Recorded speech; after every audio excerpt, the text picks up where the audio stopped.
I do not believe that a 24-hour day is an appropriate period of time for our current era. Don't miss the opportunity to deepen your knowledge and explore more about the subjects that interest us. Sign up now and join our learning community. 100 years ago, if I wanted to send a message, I would have to handwrite it, stamp it, and mail it, which could take a month or more to deliver and respond to. These days, I can send a message in seconds. However, we still manage our time in 24-hour blocks. When I was at school, to do research, I had to go to a library and consult encyclopedias, then write everything by hand or type it. If I made a mistake, I had to rewrite the entire page. Now, I can search for information on Google and print it out in minutes. Yet we continue to use the same deadlines as before, which seems insane. I can send an email or a text message from my phone, but we still operate with the same concept of time that existed 50 years ago. 100 years ago, or even 200 years ago, life worked very differently. It's amazing how much things have changed. I feel like I have a huge advantage in my current life because I can extend my day in so many ways. Instead of thinking of a week as having just 7 days, I divide my time differently, having something like 38 hours in a day or 21 days in a week. For me, the first day is from 6 a.m. to noon. During this period, I try to be as productive as possible, taking advantage of technology to accomplish in 6 hours what would previously have taken an entire 24-hour day. This includes work, business, physical activities, and other responsibilities. Modern technology allows for this condensation of tasks. When something is scarce, it becomes more valuable. That's why a diamond is worth more than a piece of paper. Likewise, when your time becomes more scarce, it becomes more valuable, and people start to value their time more. This is one of the benefits of this approach. After my first day, the second day starts at noon and goes until 6 p.m. Again, I try to be extremely productive during this time, completing tasks that would normally take an entire day in just 6 to 8 hours.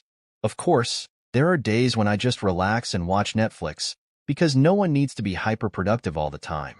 But the idea is to use technology to my advantage to maximize my efficiency and divide my time in a way that makes more sense for modern life, instead of being tied to the traditional concept of a 24-hour day. I divide my day into 3 blocks: 6 a.m. to noon, noon to 6 p.m., and 6 p.m. to midnight. Then I rest and take care of other personal needs. At noon, I take stock of my progress. I see what I've accomplished, where I need to redouble my efforts, what I can celebrate, and what I've learned. This allows me to adjust my focus and remain productive during the next block of the day. While most people only do this assessment at the end of the day, I do it 3 times a day. This allows me to have 21 productive days per week. If you accumulate this over a year, I have significantly more days than someone who follows the traditional 24-hour model. By managing my time this way, using technology to optimize my productivity, I maximize my potential. In one morning, I often accomplish more than most people do in an entire day. This allows me to live several lives in one because I have taken control of how I spend my time. In the past, a typical workday was 8 hours. Now, with my method, I have 3 periods of 6 hours each. On many days, I can accomplish more by 10 a.m. than most people can in a 24-hour day. You were born to do something great with your life, and when you were a child, there was probably someone who made you feel that way. That special person, whether it was a parent, a grandparent, a coach, a religious figure, or anyone else, saw something in you and made you feel unique and special. Remember who this person was. Maybe it was your mother, your father, your grandmother, your grandfather, or even a teacher or mentor. They looked at you in a way that made you believe you were destined for great things. The way they spoke to you, how they encouraged and supported you, made all the difference. The amazing thing is that they were right about you.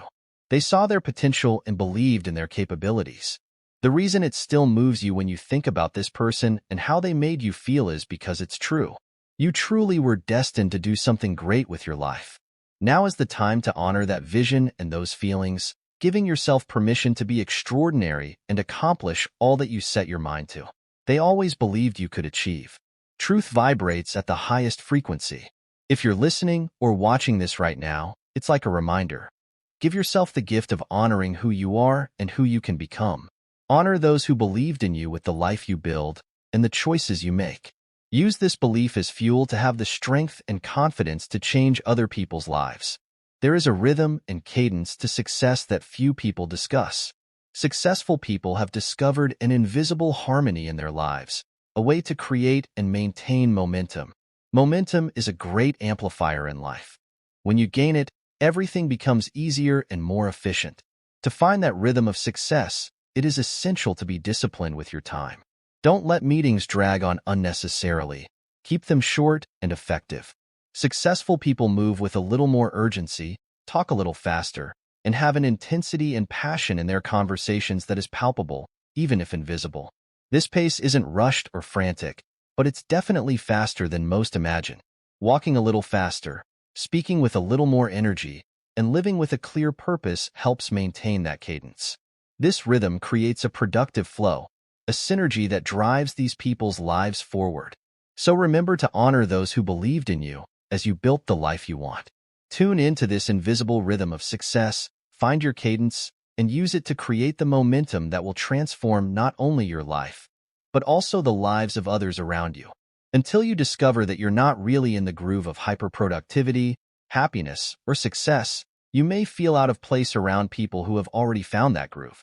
Many people schedule hour-long meetings because that's the standard, but most of these meetings don't need to last that long. In fact, many of them can be much shorter and still be effective. On my team, we have 28-minute meetings, 5-minute meetings, and rarely 1-hour meetings.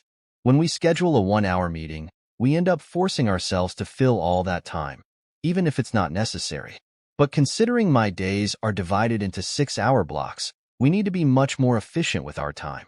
By scheduling shorter meetings, such as 28 minutes, we can be much more productive and efficient. This allows us to complete the day with a feeling of accomplishment, rather than feeling tied to a rigid 1-hour schedule for each task or meeting. This approach helps us maximize the use of time and achieve a hyperproductive rhythm. So instead of thinking in hour-long blocks, try organizing your day into smaller, more manageable segments. This not only increases efficiency, but also allows you to quickly adapt to changes and maintain a steady, productive pace throughout the day. Most meetings don't need to last an hour because many discussions and decisions can be made in much less time. Many meetings are scheduled for an hour by convention, but in practice this often leads to a dilution of efficiency, with conversations running long just to fill the allotted time. By adopting a shorter meeting format, you can free up more time for other activities. For example, this might allow for a longer, more relaxing lunch with a friend because you've streamlined the rest of your day. I call this approach dividing the day into mini days. For me, this means dividing my day into 6-hour blocks, but you can create your own version, perhaps with 2 4-hour blocks or whatever division works best for you. One of the advantages of this strategy is that people start to respect your time more. When you manage your time efficiently, others notice and tend to value their interactions with you more.